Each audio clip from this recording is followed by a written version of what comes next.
Well, you know her as the co-host of the Today Show, covering the biggest stories and newsmakers each morning. But now Savannah Guthrie is sharing a deeply personal side of her own life, calling it the most vulnerable thing she's ever done. Today, Savannah is releasing her new book entitled Mostly What God Does, Reflections on Seeking and Finding His Love Everywhere. And in it, she shares her passion for her faith by focusing on kindness and goodness because, she says, mostly what God does is love you.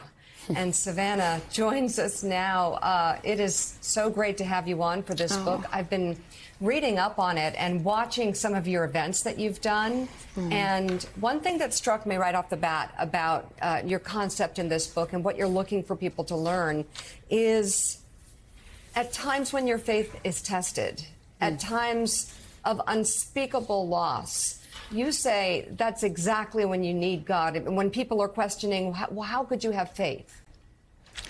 Yeah, sometimes I find it might be the hardest to hold on to, but also the most essential. And I talk about it, Mika, the biggest crucible in my life as a young person was losing my father at the age of 16. Yeah. And I've talked about how, I had friends who said, oh, so what about your faith now? You can't still believe in God. And I said, well, actually, this is when I need him the most. I can't lose my dad and lose God at the same time. But I think you're right. I mean, the book is, I hope, very hopeful and has a really positive message that mostly what God does is love you. I think so many of us, whatever terms we put it in, we may wonder, where is God and what is he up to? The answer is simple. It's not easy to believe, but it's simple. Mostly what God does is love you. But I really did try to also take on those questions of doubt, especially in the world that we live in. We're all in the news business. I mean, it's enough. You have your own trials, your own setbacks, your own disappointments. But we also wake up very early in the morning, don't we? And I write about that. And it's like being shot with a 1,000 tiny pinpricks to your heart when you hear all the news of the world. And you do sometimes ask, well, where is God? What are you doing? And spoiler alert, this book does not have the answer to these unresolvable philosophical questions.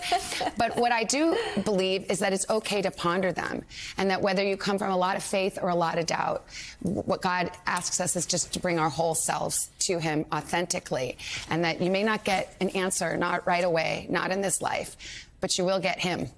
And there's a great comfort there.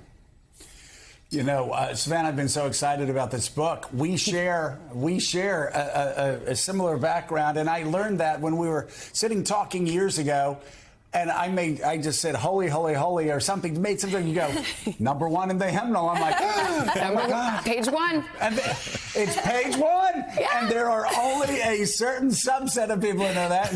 And like me, you went to Vacation Bible School, you talk about that in here, all of these things. So I'm always fascinated by people with a shared faith. And I will say, many of them, I've been so saddened at the direction they've gone, not politically, because God doesn't care about our politics. He cares about our souls. He loves us. Yeah.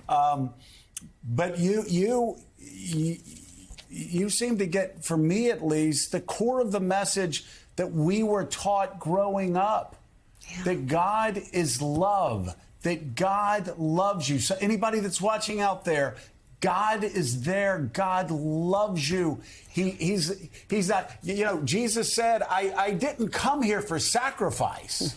I came here for love, and said that it's not the healthy that needs the doctor, it's the sick. Yeah. And you seem to get at the heart of that. Yeah. What God does is love us. Preach, Joe. But it's really, and sometimes that can be really hard to believe. I mean, and that's why I said the book is so personal, because, I didn't want to write a memoir. I can't write a memoir. I can't even remember what happened in my career. I make a joke about that. If I wrote a memoir, it would be called What Happened? No, really, like what happened? But I hear you. But I think every single person, no matter how it looks from the outside, every single person has struggles. Every single person has setbacks and disappointments. And it is the hardest in those moments to believe that there could be a God, let alone a God that loves you specifically and meaningfully. But I hope what I've done, this isn't a book to proselytize or preach. It isn't. But I hope that by talking about the God that I know and the God that I've encountered, not by doing things right, but when I've done everything wrong, that God, I hope, is so universally appealing and compelling.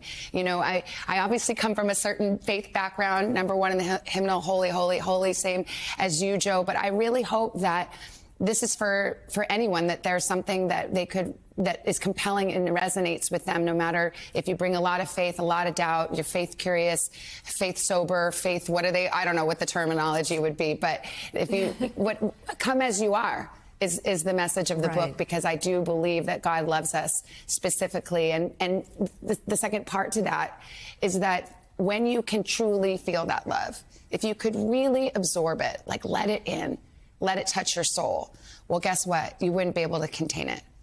You would exude it outward. And I really think that that is God's plan for us as human beings. And unfortunately, we do forget it. And you wonder, you know, what can I do in a world that's fallen? I don't know what to do about the whole wide world, but I do know what to do about what's right in front of me. So that's the point of the book. Mostly what God does is love you. So now you go and do it too.